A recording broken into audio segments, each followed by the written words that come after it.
everyone, my name is Saba and the company that I'm representing today is NVIDIA. Now, most of us are already familiar with NVIDIA because every time we turn on a computer, we see a green logo pop up and most likely that's NVIDIA. With over 30 years of experience, NVIDIA is now a global leader in AI and accelerated computing. They have expanded from gaming GPUs, which are more efficient CPUs, to now dominating high growth sectors such as autonomous vehicles, AI factories, and 3D simulations through the Omniverse, which is a digital twin of the metaverse. Their mission and vision has always been to improve technology and advance AI. Let's take a look at their capital structure. They have an equity-heavy capital structure and a gearing ratio of 12.8%. This suggests that the company is less reliant on debt financing and therefore has a stronger position in the financial market. The company holds $26 billion in cash and investments.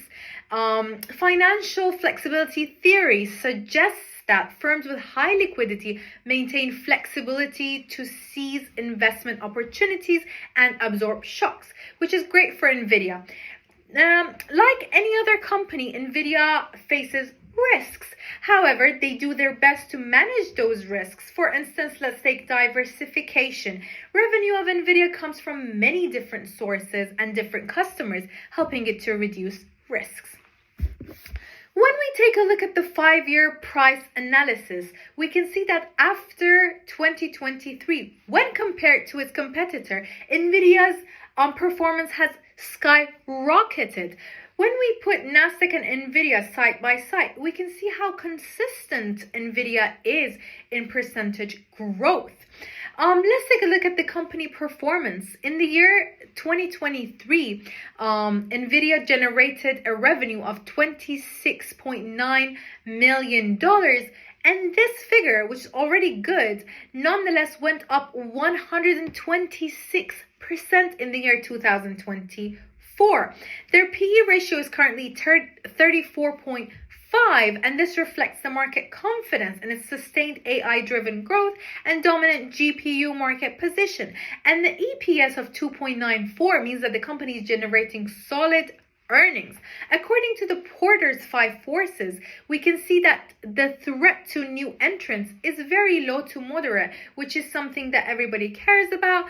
NVIDIA has high barriers to entry and their brand recognition is great, so there is no replacement. And when we see the gross margin compared to its competitors, we can see that NVIDIA is at least 20% higher.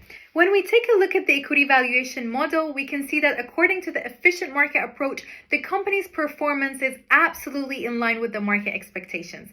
NVIDIA, with a long-term growth rate of 4% and a short-term growth rate of 20.5%, is definitely the right company to invest in.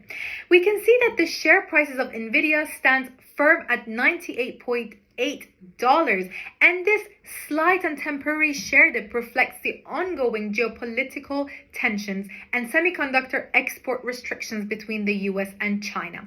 NVIDIA sources a large amount of chips from Taiwan semiconductor manufacturing, which can be moved to another country easily while also keeping costs relatively low, perhaps a developing country that is also strong in the IT sector, such as India. DeepSeek's demand for NVIDIA's H2O chips reinforces NVIDIA's positioning as a critical AI hardware provider, as only NVIDIA produces H2O chips that are in line with USA's import regulations. With NVIDIA contributing so much to the healthcare industry, environmental research, and the popular world of gaming, the stock prices will promptly go up again and maintain a valuable position in the financial market. Now, when we look at the ESG scores of NVIDIA, they are all moderate, and we can see that NVIDIA is committed to safeguarding the environment. With that being said, a £10 million investment can really help accelerate the movement of manufacturing to another country and help a lot with research and development. That's all I have today. Thank you so much for listening, and goodbye.